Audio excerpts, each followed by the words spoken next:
جب بھی کوئی بھی پریشانی زندگی میں ہو، سب سے پہلے اللہ ہی کا خیال دل میں آنا. ہم سب اپنا جائزہ لے سکتے ہیں کہ جب ہم دکھی ہوتے ہیں یا کوئی پریشانی ہوتی یا دل پہ کوئی بوجھ ہوتا ہے یا ہمیں کوئی مسئلہ پیش آتا ہے یا کوئی ضرورت پیش آتی تو ہم سب سے پہلے کس کا سوچتے ہیں. یہ ایک ٹیسٹ ہے ہمارے لیے. ہمیں سب سے پہلے اللہ سبحانہ وتعالیٰ کے بارے میں سوچنا چاہیے کہ وہ ہے نا. کیا مشکل ہے؟ کوئی مشکل نہیں، کیونکہ وہ ہے. جب لوگ سو جاتے ہیں وہ اس وقت بھی جاگتا ہے. جب لوگ بھول جاتے ہیں وہ اس وقت بھی یاد رکھتا ہے. جب لوگ ناراض ہو جاتے ہیں وہ اس وقت بھی ہماری سنتا ہے. لیکن شیطان جو ہمیشہ بندوں کو اللہ کے راستے سے بھٹکانے کے لیے سرگرم عمل رہتا ہے اور وہ ہر راستے پر بیٹھا رہتا ہے اور آگے سے بھی آتا ہے اور پیچھے سے بھی اور دائیں سے بھی اور بائیں سے بھی، تو وہ ہمیشہ یہ چاہتا ہے کہ بندہ اپنے رب کو بھول جائے. اور شرک کا پہلا دروازہ ہی یہاں سے کھلتا ہے جب بندہ اپنی کسی بھی مشکل میں اللہ کی طرف جانے کی بجائے لوگوں پر توکل کرنے لگے، لوگوں کے پیچھے بھاگنے لگے، انسانوں پر امیدیں رکھے اور انسانوں کو اپنا رازق اور اپنا مالک سمجھنے لگے. کوئی انسان ایسا نہیں کہ جو ضرورت مند نہ ہو. کسی بھی انسان سے جا کر مل کے دیکھیں، چاہے کوئی غریب ہو یا امیر. دنیا کے غریب ترین انسان کو بھی اور امیر ترین انسان کو بھی اور ان کے بیچ کے بھی لوگوں کو، سب کے سب محتاج، سب کے سب ضرورت مند ہیں اور سب کی ضروریات صرف ایک رب ہی پوری کر سکتا ہے، کوئی بندہ نہیں کر سکتا. اس لیے لازم ہے کہ ہم اول و آخر اسی کو پکاریں، اسی کی طرف رجوع کریں، اور اسی کو پکارنے کا نام دعا ہے. تو آج دعا سے متعلق کچھ چیزوں کی یاد دہانی کراؤں گی. معلوم ہم سب کو ہوتا ہے لیکن ہم پھر بھول جاتے ہیں، اور خصوصاً جب کوئی پریشانی آتی ہے تو اس وقت تو شیطان ضرور بھلوا دیتا ہے کہ اللہ تعالیٰ ہے اور وہ سنتا ہے اور وہ مشکل آسان کرے گا اور ضرور کرے گا، کیونکہ ان اللہ علی کل شیء قدیر، بے شک اللہ ہر چیز پر قادر ہے. اسے کسی سے مشورہ نہیں کرنا، اسے کسی سے مانگ کے نہیں دینا، کیونکہ سب چیز اس کے کنٹرول میں ہے، اس کے اختیار میں ہے.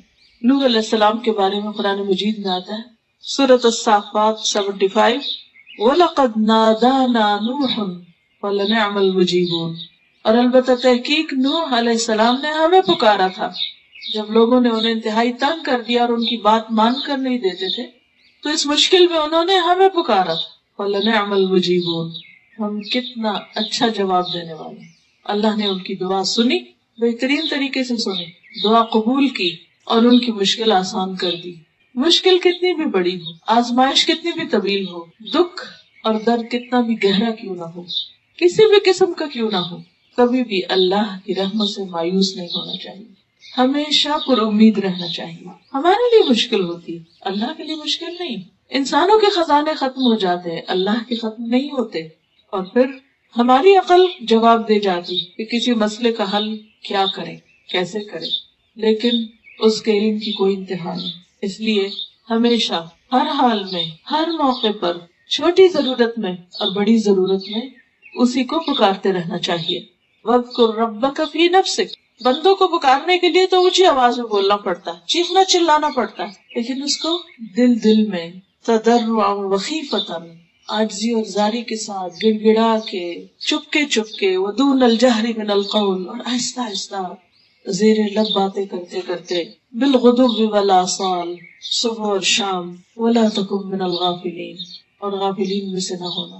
آپ کہیں بھی بیٹھے، مثلا کسی مجلس میں بیٹھے اور آپ کو ایک دھیان میں آتا ہے کہ میرا فلاں کام رہتا ہے، فلاں مشکل ہے، اچانک آپ کو کوئی خیال ستانے لگتا ہے. رات کو آپ سو رہے ہیں، اچانک آنکھ کھل جاتی اور آپ کو کسی چیز کے بارے میں سخت پریشانی ہونے لگتی. اب کوئی ایسا نہیں جس کے ساتھ آپ شیئر کریں، سب سو رہے ہیں، ہر طرف خاموشی ہے، کوئی سننے والا نہیں، کوئی آپ کے دل کا حال نہیں جانتا.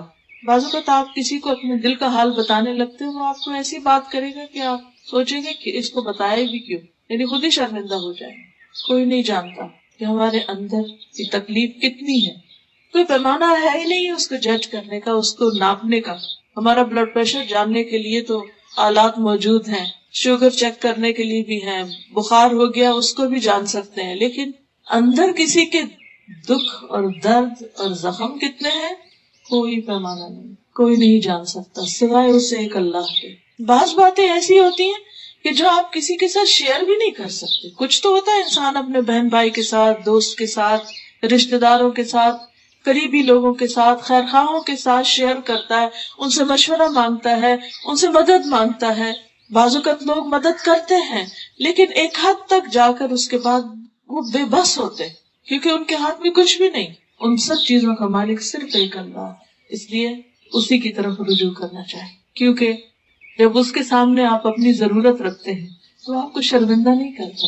بندوں کے سامنے آپ ضرورت رکھتے ہیں، بندے آپ سے بھاگنے لگیں گے، آنکھیں بند کر لیں گے، یا احسان جتائیں گے، یا کبھی شرمندہ کر دیں گے، اور کبھی دل کھول کے مدد بھی کریں گے تو آپ ایک بوجھ محسوس کریں گے، آپ احسان تلے بھی آ جائیں گے.